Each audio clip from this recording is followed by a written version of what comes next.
भाई जी परिचय देवे। सत्यका महंती। आज जो पेपर देखा मिलूँ जे 20 तारीख आसंता 20 तारीख सरपंच और सदस्य ब्लॉक सम्मुख में धारणार बसवे ये बाबद कौन कहे आप? नमस्कार। जहाँ खुशी लगे बालियापाल सब निर्वाचित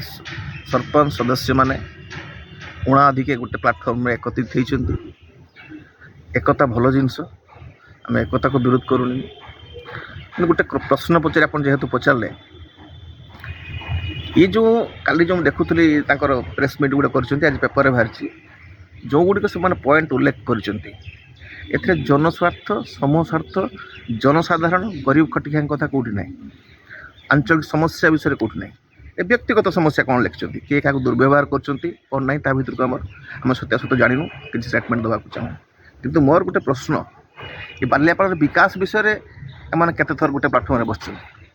बालियापाल जो चिराचित समस्या लगी रही है थर केते थर एम गोटे प्लाटफर्म तो आह्वान दे विभिन्न थर जे सबू दल लोक गोटे जगह गोटे प्लाटफर्म एकत्रित हो केथर देते से तुम्हें आपड़ देखु बालियापाल ब्लॉक रे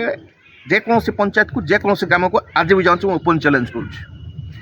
सबू गाँव में गोटे प्रोब्लेम बर्तमान बाहर जो कौटी बीजेडी सरपंच अच्छा कौटी कांग्रेस समर्थित सरपंच अच्छा कौटी बीजेपी समर्थित सरपंच अच्छा कि सबू जगह गोटे मौलिक समस्या गोटे कमन समस्या रोचे ये जो इंदिरा आवास ये जो प्रधानमंत्री आवास योजना भत्ता सबुथ देखिए किसी असंतुष्ट हिताधिकारी रही चयन में पात्रांतर कराई कहीं अस्वीकार करना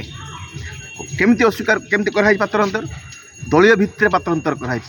से गोटे गरीब खटिया गोटे भत्ता पाइबापी गोटे आवास पाइबापी से आपण मान दलीय एकता कौटी थी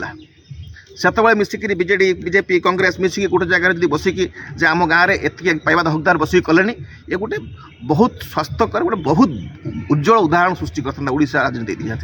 से आप चुप रही बर्तमान एक निज उपर को आसला बेलू द्वितीय कथा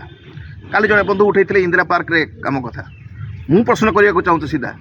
जिते इंदिरा आवास परित्यक्त इंदिरा पार्क सॉरी परित्यक्त अवस्था पड़ा से केते थर आप क्वेश्चन कर प्रशासन को से केते थर मिलित भाव में स्वर उठे आज कम है बेलू तो स्वर उठाऊँ आपण कमटा बड़ ना आपको पचारवाटा बड़ आपन को जब पचार थी आप चेयरमैन थे निर्वाचित प्रतिनिधि थे आराम से करें आपण मैंने कहीं करूँ एवं कला बेलू आपंकर कहीं प्रश्न उठाऊँ आ गए तृतीय कथा कहि आपण मैंने सरपंच सदस्य गोटे पूरा स्पष्ट भाव में कहना चाहूँ गोटे सरपंच दरमा हूँ आप हिसाब करेंगे 5 वर्ष 2 लाख टका हम 5 वर्ष 2 लाख टका आपण मैंने जानते केते सत्तरे खर्च होची गोटे निर्वाचन कहीं खर्च कर कौन आशा खर्च कर कहीं खर्च कर कौटी 10 लाख 20 लाख 25 लाख खर्च हो 30 लाख खर्च होची कहीं खर्च कर जमी बिक्री कर व्यापार ये कौन आशा कर आपण पीसीआर प्रोब्लेम हो तार स्पष्टीकरण जनता को दिंतु तापर आप अनशन करूँ आम जनसाधारण हिसाब आपको समर्थन करवा बालियापाल विकास बालियापाल समस्या को लेकिन करूँ व्यक्तिगत समस्या को लेकिन अଯଥା राजनीति हटचमट सृष्टि कर निजर स्वार्थ जो पड़ा पा से आप समस्ते गोटे जगह एकत्रित हो गले मो यहीटा ही आप कहवा